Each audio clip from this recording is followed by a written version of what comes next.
I can ano pa.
Hello, good afternoon, everyone. Thank you for tuning in this afternoon. For those of you who just joined us, this is a three-episode webinar. It's a webinar series, and last week we started with the essentials of micro influencing. If you missed that, you can still watch that again, still in our YouTube channel. Or if you want to get the bit.ly link, it's simply bit.ly/micro episode 1. Good afternoon, everyone. I'm Mark and Abby. Can you join us? Okay. Say hi. Hi. Hello, everyone. Okay. So this afternoon, our topic is on best practices and strategies. And later, Abby's gonna join us for our Q&A. Should you have any questions that maybe there will be some topics that we're not able to tap on, so we can discuss that. And I think we're good Yeah. to start for this afternoon. Okay. So Abby will join us in a bit. Okay. So again, we would like to thank our sponsors for this webinar series, Cape Real and Seryoso Homemade Chili Garlic. And just like last week, we had special prizes from our sponsors. So please sign up. That's bit.ly/episode2win. So you can get the chance to win special prizes from our sponsors. Okay. And if you're joining us live right now, we would really appreciate it if you can prepare like a pen and paper, or if you have your laptop with you or notebook with you. We want this conversation to be as participative as possible.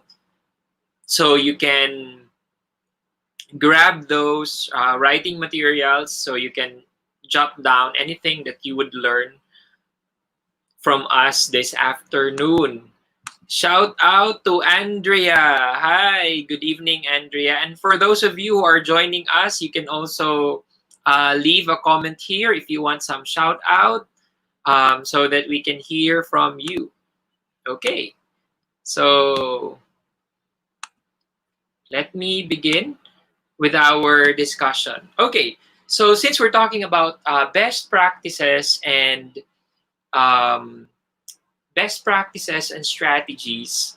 So, particularly, the discussion this afternoon will be more of a hodgepodge, really, of anything that we can just offer in the table for you. Okay, so the first one here is defining your audience. And I think last week we were able to touch a bit on this, on defining your audience. And to explain further on this, we would like to share our experience in how did we start into micro influencing, and particularly why were we able to choose parenting as our the community where we can practice our micro influencing. So on the screen right now you can see a diaper, and well, naturally we were first time parents, and the diaper was just one of those products that you will have your first encounter once you become a parent. And growing up, we always watched diaper ads and commercials, and we always know there are really certain brands of diapers who are really popular or famous. So at the onset, automatically we bought this famous diaper, and we did not have really a good experience with it. We had some problems with it, and so we thought, maybe because this is like the entry level of their diaper, so let's try like their more expensive version of this diaper, same brand, but a more expensive diaper. And yet we still didn't have a very good experience with it, and that's when we try scouting for other diaper brands. And, we started asking fellow parents, like, what diapers do you use? And do you find it helpful for you? So we realized that we really need this kind of community for us to really get to have the feel of that support, and at the same time to get those honest reviews. So that's when we started thinking, okay, we why not we provide reviews on baby products and anything about parenting, that, as millennial parents that we are, we can share to fellow parents of the same age or of the same generation. And funny thing is that diaper brand, that famous diaper brand, actually asked us to be part of their micro influencing campaign. And since we want to be true to our, you know, I mentioned in the last episode that we want to be true, that if we don't really believe in the product, we will not promote that. We were actually invited by that diaper brand to one of their events because they were launching a new product, and they were also launching a new celebrity endorser, and they actually invited us to go there, and we have to decline that, as part of our um, promise that we want to be true also to the brands that we promote. So, who are our audience? And this is something for you to look into. And right now, as I mentioned, you can have your pen and paper, you can have your ball pen, you can have your laptop, your phone. So you can write this down. So over the years, we have tried to look into the demographics of the people who actually read our content or who follow us on our social media accounts. And this one is a source. The figures that you see on the screen right now, this was sourced out from one of our emails with a client last May 30, 2020, last year. So the client was asking us, like, can you give us some figures, demographics? So we tried to call from our analytics, and these are our top locations. Our readers mostly are from QC and Manila City. The age range you can see there is 25 to 34. That's 59%. That's the bigger chunk of our audience. And almost similar, 19% and 17% are those 35 to 44, and then 18 to 24. So what we're seeing here is that most of the audience that we have are almost of the same age with my wife, not me. So, but it gives us an idea that, okay, so these are the kind of readers who consume our content. And when it comes to gender, that's mostly women. So 86% are women and 14% are men. So now, if you have your own Facebook page, even your YouTube channel, you can actually look at your analytics and try to write this down and see what is the demographics of your audience. Okay? So using this example from our demographics last year, you can actually have an empathy map. So on the screen right now is an empathy map canvas. And this is something that you can do if you really want to be serious on defining your audience. You can sit down. If you work with a team, you can sit down with a team, and you can actually review, looking at your audience and try to empathize with a certain persona. So how does the empathy map work? So for instance, based on our demographics, we have seen there that most of our readers are aged 25 to 34 years old. And so what you can do with the empathy map is you can actually have a persona. For instance, let's say the name of that woman, since most of the readers are women, let's say the name of that woman is, let's say, Claire. Okay, so we can put Claire here in the empathy map. And then, so that's the first one. Who are we empathizing with? And then you can answer the next question. What do they need to do? What do they see? What do they say? Okay. What do they do? And what do they hear? And what do they think and feel? What are their pains? And what are their gains? Now, this can be varied, especially when it comes to the audience that you have. And I would assume that if you just sit down and get that persona, it will actually get you to some clues or leads for you to look at in how you define your audience, and will also lead you in how you create your content. Okay, so in our case, since 86% of our viewers or our readers are women, so you try to look into, if we're gonna have like an empathy map, who women who are age 25 to 34, if they're married, okay, some of them are married, some of them are single, but I think at that age you already have your own job. Some of them may be living already in an apartment or condo. So whether they're married or not, they're already homemakers. They are decision makers. They are the ones who create grocery lists. They're the ones who think about home improvement, home maintenance, and they have that strong purchasing power if they are employed, and most of them are online. So looking at this, these are just, the tip of the iceberg in looking at what what is your audience, how do you define them. Okay, so for instance, if one of you here, in our audience right now, if one of you here would, when you check your analytics and see that most of your viewers are 18 years old to 24 years old men, okay, then you also get to have an idea. So you can imagine, like, if you have a nephew, if you have a cousin, and that's his age range, what are his concerns right now? What makes him happy? What makes him sad? And what excites him? So these are the things that you can do when you are defining your audience. The next would be to define your scope.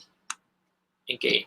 So these are all the topics that we like to talk about. So Abby and I, we sat down and said, okay, so what are the topics that we would like to talk about? And these topics are something that we're excited, but at the same time that they are sustainable. It means that they are not like a one-shot deal. Like, some topics can be seasonal, but some topics, they're called evergreen. So if you are into blogging, they're called evergreen topics. It means that whether you're gonna read it in May or in October, it would still be relevant. Okay. So these are the topics that we like to talk about. We love anything baby, toddler products, beauty, mostly that's Abby. We like reviews, so anything.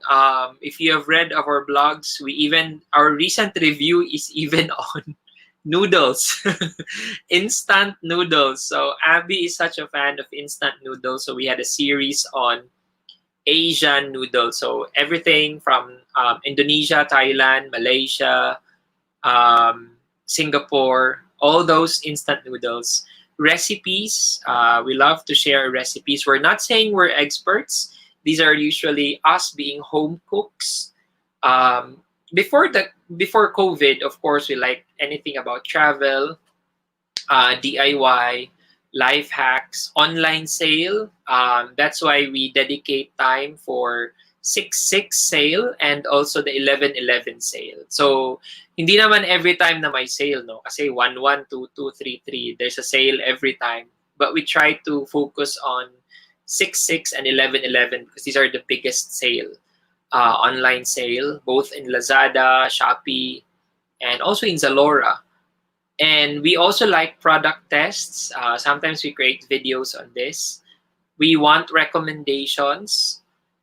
We talk about recommendations. Books. This is pretty new for us, especially when we were collecting books for Tikoy, and how-tos. Okay. So right now, in our audience, so we want this to be more participative. What topics do you like to talk about? Okay. Here in the comments, I can see CJ, si Kre Kre, we call her Kre Kre. She's my neighbor, childhood neighbor. Hi Kre, thank you for being supportive. And yeah, we now have 400 subscribers, which is still far from getting 1,000 subscribers um, to be considered for monetization on YouTube. But thank you.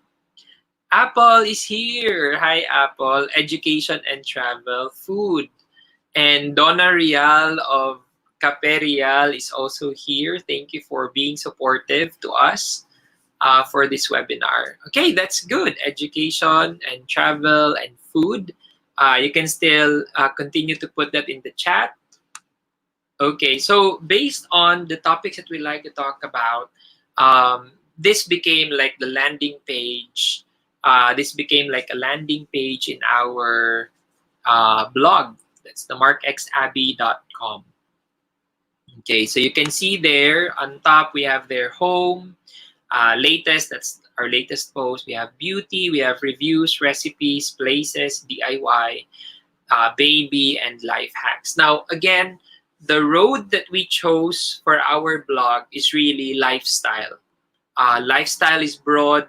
You can talk about anything, but should you decide that the road that you would like to take in your micro-influencing journey is really particular to a certain topic, then you can also be very specific in your niche. For instance, I know some micro-influencers that they only talk about sneakers. Okay, and that's also a manner of positioning yourself. If you just want to talk about sneakers, then go ahead. I think that's sustainable, especially if there's like a new sneaker coming out every month. So that will be okay as well. Now, if you define your scope, you also need to define your limitation, which is pretty much also part of the entire scope that you have. Now, there are topics that we don't talk about, and in episode 1, we talked about some of these. And just a note that these are good topics. We just don't think that we are the right people to talk about them. I just mentioned about sneakers. You will not see us posting anything about sneakers. Sneakers are not bad, but it's just that we're really not shoes person. So we don't talk about pets or pet care, anything on gadgets, like this phone, how it works, and how does it compare to another phone or another laptop. Maybe in the long run, we will touch on that. But right now, we don't see ourselves talking about gadgets. We also don't talk about fitness or health. It's not that we don't want to promote fitness. It's just that we don't think we're the experts in here. In fact, we even thought of writing a blog about um, popular YouTube videos, exercise videos that we love. But then we think that maybe they'll have second thoughts if that's effective. And then we don't talk about politics. There are micro influencers that they position themselves that they like to talk about politics. Movie reviews. We love movies, but we have not really shared anything about movie reviews or film reviews. Okay, house improvement. We like to join groups. Okay, but we have not really talked about house improvement yet. Okay. CJ says, flex takaw kuya sa live stream ko. Wow, thank you. That'll be nice. And Apple is asking, how about schools or international universities? That's a good question, Apple. I think since Tico is still 3 years old, and he's not really schooled yet, we have not actually touched anything about schools yet. But since I work for the academe, that's something that we can also look into. House improvement, according to Rob. I know, Rob, there are more competent people who can talk about that. But we'll see. We'll see how we can talk about those topics. Okay. So now it's time to make a pitch. And if your road is on micro influencing, and these are the tips that we can give you in making a pitch. Take note, based on episode 1, we mentioned that as a micro influencing, you don't have the upper hand with regards to negotiating, with regards to asking clients to partner with you. But I will tell you what route you can do, and this is on making a pitch. Okay? And these are really practical steps that we took, and we will be very honest with you also in some of the strategies that we used whenever we would like to make a pitch to brands or companies. So the first one, so these are usually email pitches. Um, what we do is that we usually message brands or companies through their IG or their Facebook. And we usually say like a short introduction about ourselves, like, hi, we are Mark and Abby. We are wondering if you will be interested to partner with us on this campaign. And should you wish to, if this is something that that is okay with you, or if it's something that you would like to consider, we would like to ask for your email address. And that's when we send out a pitch to them. And this is the parts of the pitch that I will talk about right now is primarily an email pitch. Okay, and this is usually the content of an email pitch. So in the introduction, we usually tell about you can tell about yourself, or if like in the case of us, we're a couple, we talk about us, and then we give them like a primer of the audience background, and that's very important, so that they will know how you position yourself. So in the introduction, you just have to be casual. Okay, we usually start our email with hi or hello, and then you talk about yourself.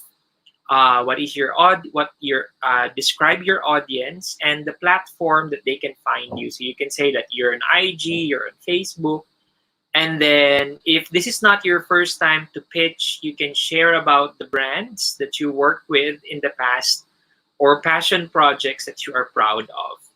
Now, usually some micro influencers would like to attach like a portfolio or like a media kit, to have like a primer about themselves and the things that they do, the things that they are passionate about.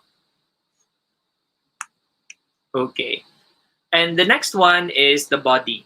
Okay. In the body, this is now the time that you will talk about what is it that you need from the brand or the company. What do you need?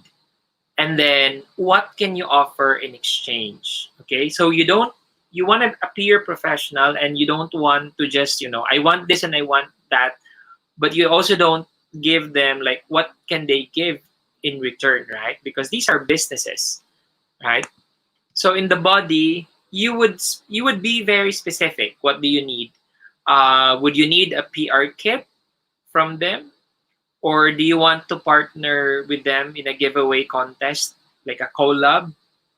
Another specific thing that you would like to try. For instance, you've heard or you've seen that they have a new brand. Let's say if the company sells lipstick, and you saw that this company had a new version of this lipstick, then you can say that, if you have a PR kit for that lipstick, you can send that. And then in exchange, what can you offer? Are you gonna have like a social media post? What is it like a blog entry, a video content? And then lastly, of course, are the details, like how long will the contest be, or when can you give them the blog entry that you said. So these are the things that you can put in the body. Now, for those of you here who are into the other side, you're the one who into the you are in the PR agency, or you're the one marketing for the product. This is how you will also approach an influencer or a micro influencer. When you approach them, you have to be specific on what you want them to do. Okay, and you have to be specific on what you want them to do, and at the same time, like what does it entail for them. Okay, so these are the things that you need to put in the body. And then the last part of the email pitch is going to be your call to action. Okay, so you have said in the introduction, you talk about yourself, your audience, your platform. You already discussed what you need and what can you offer in exchange. So now it's time for the call to action. And then you also provide like room for suggestions. And it will also be nice to PR agencies if you also give them a chance to, give their piece of advice, or if they have like an alternate opinion on what you have presented to them. So in the conclusion, you invite them to collaborate with you. So simply you said you're going to say like, and in the end part of the pitch, you're gonna say, so if this is something that you're interested in, you can always send me an email here or contact me through our social media accounts. And then you can also provide a room for suggestions. So you can say if there are anything else that you would like to discuss or something that you would like to discuss further, so you can contact me as well. So additional tips, it's very important for you to talk about how you add value to your content. Now, micro-influencers right now, there's like a sea of influencers out there. So how do you stand out? So you have to analyze in yourself right now, how do you stand out from this sea of other micro influencers? So in our case, and this is part of our pitch, right? When we send out an email, this is part of our pitch because we want to position ourselves in how we add value. So we say here, well, there are many parenting or mommy bloggers on the web right now. We add value in our content by, number one, co-writing all our articles, thereby creating it a dad's and mom's perspective. So Abby and I have co-write the blog so that we can have different perspectives. The second one is that we give a thorough discussion of the product features of products so that parents are well informed about its benefits as well as its limitations. So based on episode 1, we said that you don't have to, hard sell the product. But at the same time, if you find any flaw or if you find any concern about the product, you also don't have to be a jerk about it.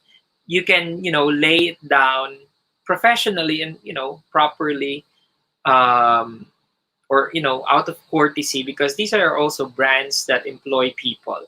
So we don't want also to trash talk brands. And number 3 is providing a story-based narrative, sharing about the product in the context of our home and child raising. So if you can read some of the parenting blogs, some of them actually operate like they are news agencies. So we don't want that kind of approach to storytelling. So we want to have a story-based narrative because it shows to us that it's really a product or it's really a service that we use. It's not like, we're just talking about a news, like there's a new product out there. So we don't operate that way. We really want to see how it how the brand or the product matches with our branding ourselves. Okay, so be professional. As mentioned, most of the micro influencers are actually they have full-time jobs, and sometimes you don't actually have that domain name. You're going to email to them, and your email account is still Gmail, right? But try to be professional in your email address. It has to be related to the brand. Maybe it's the same handle with your IG handle. You can also have your signature, and this can also be part of your branding. Like how do you close out in the email, in your salutation. And then if you have a portfolio or a media kit, if it's available, then you can also share that. So the funnel. Now, when we deal with pitches, it's also just like sales. We send out so many pitches, and prepare to be disappointed. Okay, because out of those 50 to 100 pitches, maybe there'll be one, two, or three brands who would agree with you. Some will not even respond to your email. Okay, so a classic example is in 2019, we were planning to go to Cebu to attend a friend's wedding. And so we started pitching for hotels if we can stay for the night. In exchange of that, we'll talk about the hotel, and then the on our social media, we can share about it. And so we pitched to like, how many hotels did we pitch? 50? Lost count. Yeah, we lost count. I think more than 50. And at some point, we were thinking that we would give up because some hotels were actually very polite, and they would say, this is we like your proposal, but right now it's not our priority. Or some of them would say we don't really have a budget for that. But eventually, one of the hotel, and this is an amazing hotel in Cebu, until now, we can really say that our experience there is memorable. And they were kind enough to offer us the free stay in exchange for a blog entry that we created for them, and also we promoted them in our social media accounts. So that's how it operates. You just have to keep on pitching and pitching. Don't be discouraged during your first pitch if they don't reply, or if they decline your proposal. That's part of the whole experience. Okay. So in the past, 1 to 2 years, we started in 2018. We make pitches to brands. That's how we operate. No, pakapalan talaga ng mukha. You send emails. Every week we send out pitches to them. That's how we roll in the past. But right now, we rarely send a pitch anymore. We receive proposals from brands, and we accept or we reject offers. I think even for this year, for 2021, we only made one pitch to a certain brand, and this is a kitchen product. We only made one pitch, and they actually replied. They replied and they accepted our proposal. So that's the only time we made a pitch this year. And most of the time, it's really the brands who are already sending email to us, and we just want to see if we want to accept or we want to reject the offer if it matches with our brand and the things that we do. So the next one is, how do you define your style? Okay. So when talking about defining your style, the first one is on writing. Okay. So in writing, three things I can share to you. The first one is language. You have to decide whether you will be purely English. Do you wanna offer? Do you wanna write content in Tagalog, in Taglish, in Cebuano, or in other Philippine languages? It has to be deliberate at the start. So Abby and I, we have to sit down together and decide like what should be our branding when it comes to writing. So we decided that it will be primarily be English, but we can sometimes our content also has Tagalog. We opted for English because I have friends who are not Filipinos, and sometimes they also enjoy our content. I have friends like in Vietnam, in Thailand, and other countries, and sometimes they chance upon our blog, and we want to be more inclusive when it comes to language. But then again, this is really your decision, and if you would decide, for instance, Cebuano, there's a large Cebuano community, and it's very important that you set your language at the start, because that's really part of your branding. So, for instance, if you started as Cebuano and then after 2 years, suddenly you become Tagalog all the time. So unless there's really a transition where you explain to your audience that you moved to Manila and you now have Tagalog audience. So, but some people who are used to the language that you use will find it strange if suddenly you change. Okay? The next one is tone. Okay? And again, there is no like right or wrong way to do this. It really matters more on how do you want to present yourself or how do you want to position yourself. So, for instance, in the tone, what is your tone? Are you more informative? Are you more serious, casual? Are you funny, entertaining, or is it more academic?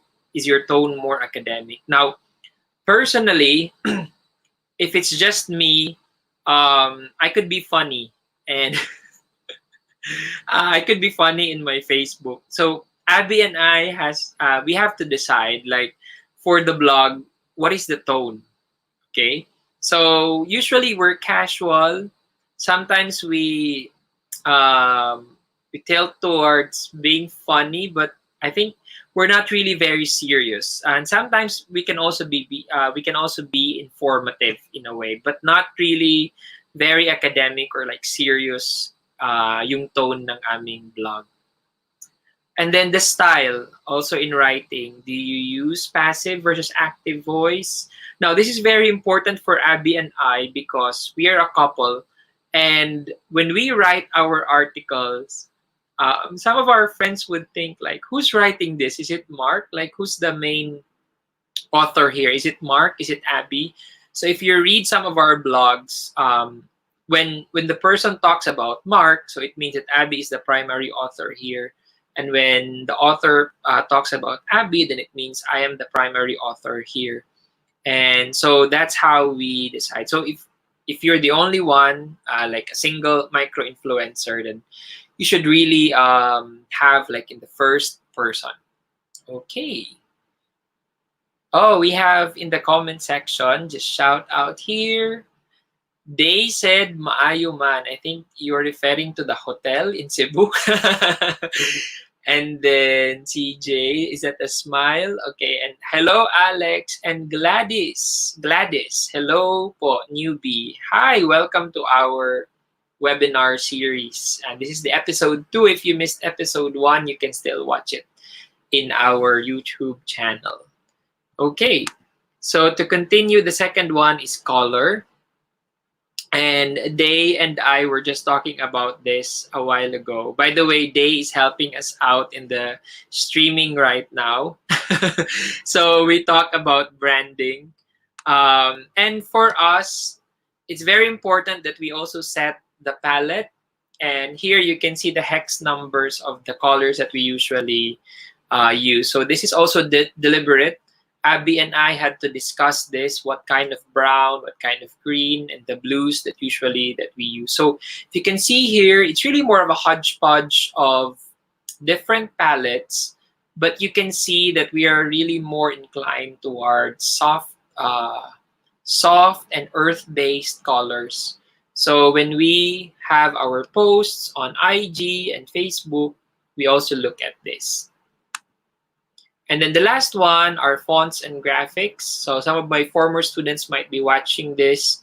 So you have to decide, like, are you more of a sans serif, script, or decorative kind of person?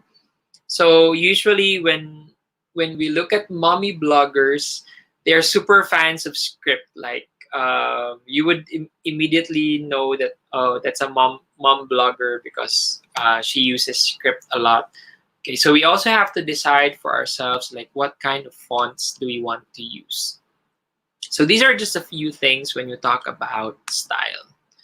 And of course, you need to see also in the kind of graphics that you use.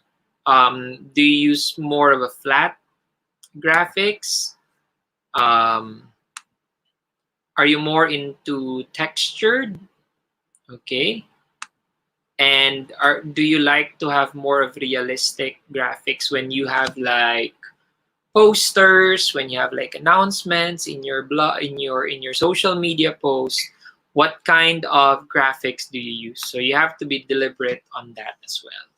Okay, so we're almost done for episode 2, and we would like to end with tips, and more tips. Again, we're just throwing out all the tips that we can think of when it comes to micro influencing here and creating content. Okay, the first tip is, when should you start pitching?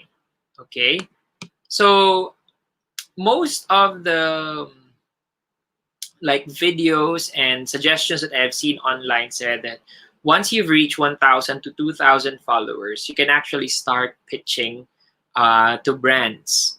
But again, the very important thing here is that when you pitch to brands, make sure that you have defined your audience, so that you can also say that when you pitch. The next question is, what is sentiment analysis and how can I use it to my advantage? So sentiment analysis is simply analyzing the engagement in the comments. So whenever you post something, since micro influencers have higher engagement, so you can see there that you can actually see in the comments there, or like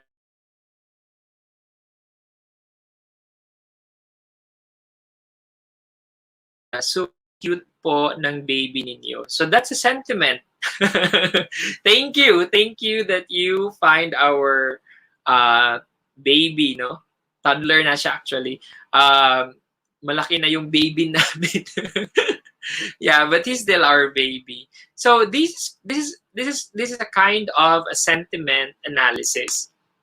So when you post something, you try to look into what are the sentiments of the readers. Like some of them would say, "How come I didn't know about this product?" So for instance, Abby posted something about her magnetic eyelashes, and then one of the one of our follower would say, "I always thought this is not available in the Philippines. Like, where can I buy that?" Okay. And then some would say, "Oh, I love that. I always wanted to try that." So you can see that there's another follower who actually used that product. So you can see what other products would he or she be interested in. And then if you posted like something like a hack, and then they would say, "This hack is a lifesaver. Thank you very much. I'm gonna save this. I'm gonna save this post. Okay, or I'm gonna use this for future reference."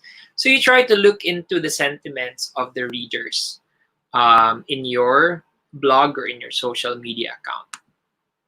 How do you position yourself in the market? And I've been blabbing about positioning yourself for quite some time now. And the most important thing when you pitch to brands is you don't introduce yourself as an influencer.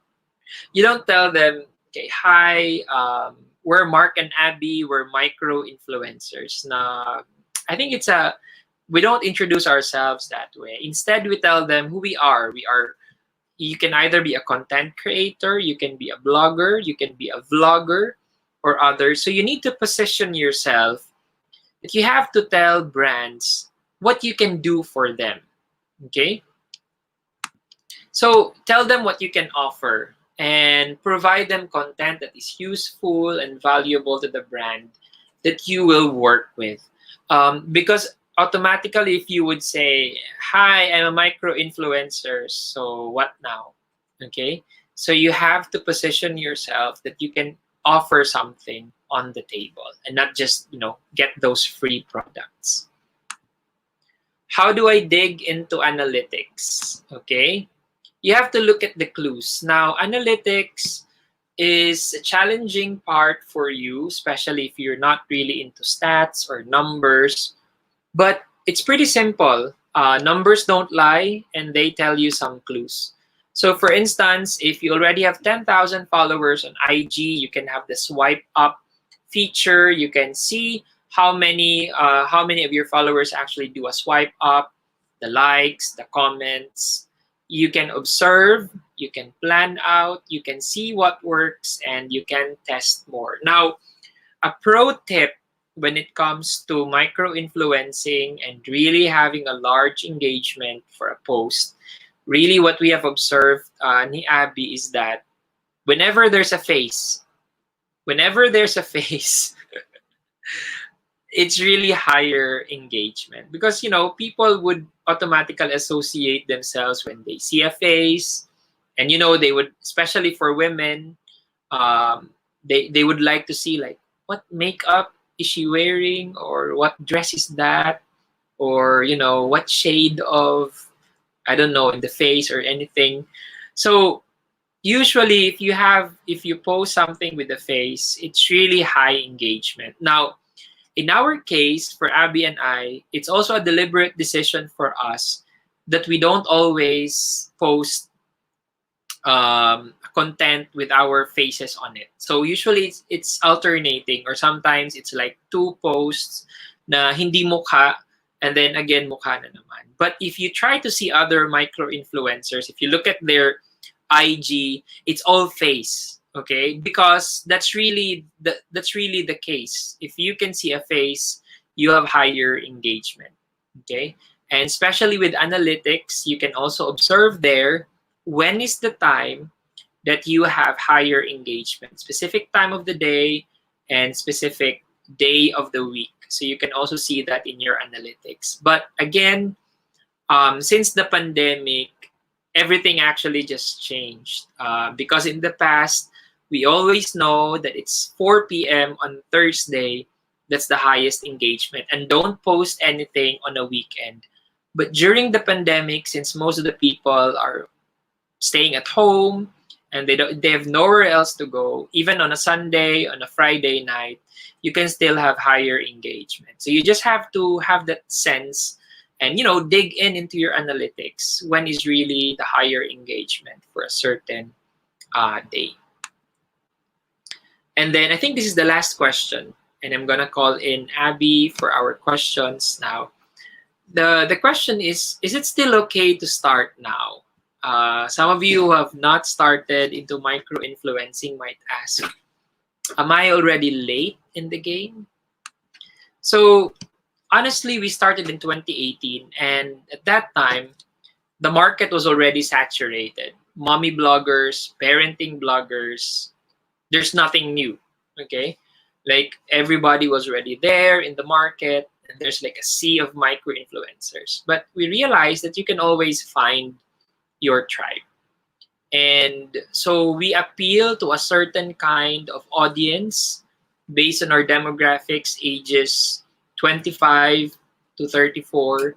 So we try to see ano ba yung mga ano ba ang yung mga gusto ng ganong age group, and we try also to position ourselves in that.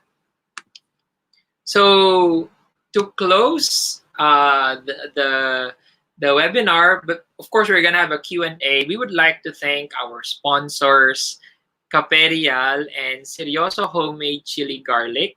And please sign up bit.ly/episode to win. Last week we have 3 winners, and automatically right after the webinar we sent out their prizes. So please don't be shy. Sign up bit.ly/episode to win. Okay? Totoo po yung prizes namin. Okay?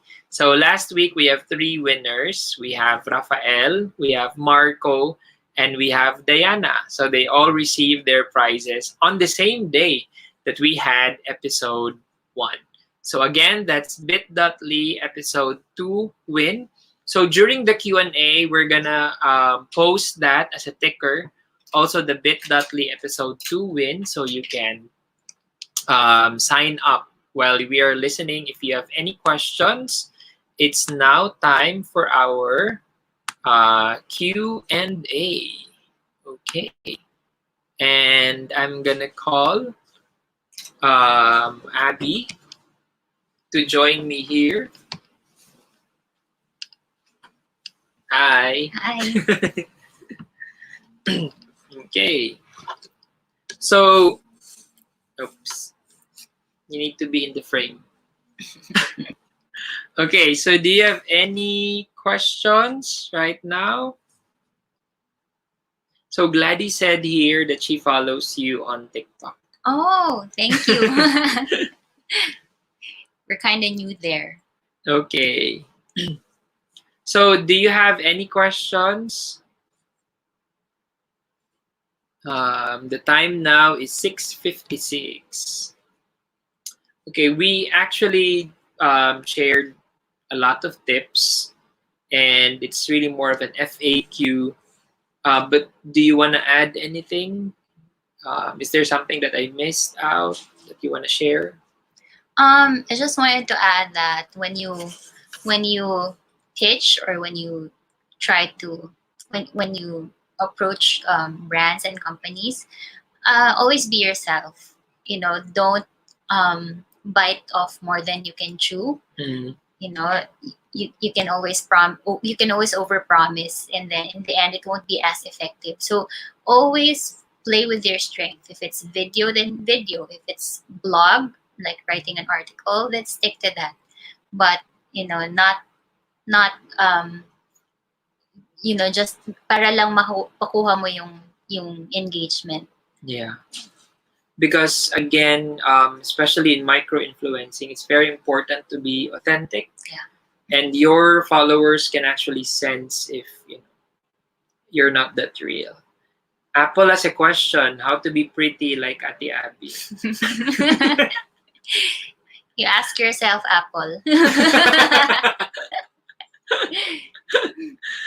What else? Okay. I want to add then there are times that we have to shell out money Okay. on our own. Like there are some products that we really wanted to try, and and we also want to support local businesses because that's one of our advocacies. And sometimes brands don't have the budget to to pay for you or send you the products. But if you're really sincere about um, believing in their product, then if it's not too much of an expense, why not try it out yourself and then promote it? Because that's also another thing to build on your credibility and Yeah. content. Yeah. And some of the local brands actually appreciate that as well. Yeah. Especially the small ones. And Mm. during this pandemic, there are so many new business owners, but not all of them would have the luxury to pay for marketing and such. And the least you can do is to promote them on your own. Yeah. So do we have questions here? Um, they only want to say that, okay. I just want to show our sponsors talking about supporting local brands. Imperial. We echo so much with their um, advocacy to help our local farmers, and not only that, their coffee beans are really good. Yeah. Apple has a question. Do you have like a standard on what project or brand to accept or reject? Not naman standard. Like recently, we never thought of having an engagement with a clothing brand. Mhm. What's important for us is that it aligns with our values, and something that we can really promote. Kasi like I think in the last episode, Mark shared about us not having dogs inside the house, so we wouldn't be able to promote something like dog food or doggy spa because that's not aligned with what we do. Yeah. And another thing I guess would be like how strategic or how appropriate would the collaboration would be. For instance, I had a friend who had like a business in Bicol, so like in Legazpi, and then he wanted us to promote his product, and it's actually a food product. And so I asked him like, okay, so if we promote this, is the product available in NCR or in Metro Manila? Like, are you gonna Do you have like a distributor that you can actually offer the product here in NCR? And then he said, actually, right now we still sell in Bicol. So as much as we wanted to get those food products, I don't think it's appropriate for us to talk about something. And then if our followers would say, like, where can I buy that here in Manila? And then we would just say, it's still in Bicol or something like that. So again, we need to be appropriate as well when we promote the product. Um, Apple has an additional question. Do you add tags on your post? If yes, how do you choose your tags? The hashtags. Yeah, we do. How do we choose it? For whenever we promote something, we try to do a research. Like for this lash brand, we visit their posts and look what their hashtags are, and then copy it, because that's also one way of promoting their brand and their social media pages. And then how how do you choose it? If it Well, if we are working with a brand, that's already part of the proposal. So when they partner with us, it's part of the proposal that these are the official hashtags that you can place there. I guess if I'm right, I'm not sure if this is related, but in the past kasi, when it comes to analytics and, going viral, sa IG kasi, it's very important yung hashtag. That's how the AI of IG worked in the past. But right now, sad to say, hindi na siya yung priority. Actually, sa IG, if you read on analytics and how to position yourself, yung uso talaga ngayon for higher engagement and is usually yung tinatawag nilang reels. So REELS. So the more reels or yung parang TikTok-ish, the more na may video ka sa IG, the more actually na you're going to appear in the searches. explore, in the searches, in the explore section of IG. That's one. The second one actually is the second tip sa IG is that the more people will save a post and the more higher engagement you will have or higher na reach. So that's actually a challenge. And what we have observed is that some of the IG or some micro influencers who are into IG right now, they would really step up sa kanilang content. So when would you save when will you save a certain post? You save it when it's a content that you would like to read, like a month later, or it's something that you can keep in your IG. So for instance, like how do you take care or how do you clean stinky cloth diapers? This is purely content, right? And if it's something that is helpful to them, they will save that. So that means, and for IG, sa AI ng IG, ibig sabihin po niyan is that your post is relevant. So while sinabi ko kanina na higher yung engagement kapag may mukha, that is still true. Because people will still, look at posts kapag may mukha, especially kapag whole body, and they will see like there's a background and everything. You would still have higher engagement on that. But if you really want to work on the AI with IG, you really have to step up sa content. Yeah. Okay. So, Any follow-up questions, Apple? thank you, Apple, for these wonderful questions. Okay. So I guess if there are no other questions, we are thankful for you for joining us this evening, gabi na, Gabi na. this evening. And we're halfway with the webinar series. This is episode 2, and we're excited to have you on episode 3. Episode 3 is very specific. This is on monetization. So we would really talk about affiliate marketing direct affiliate marketing with brands, and other ways that you can actually earn in micro influencing. Any parting words? No, but just thanking you for your time, even if this means that we're on your background while you're cooking or setting the table.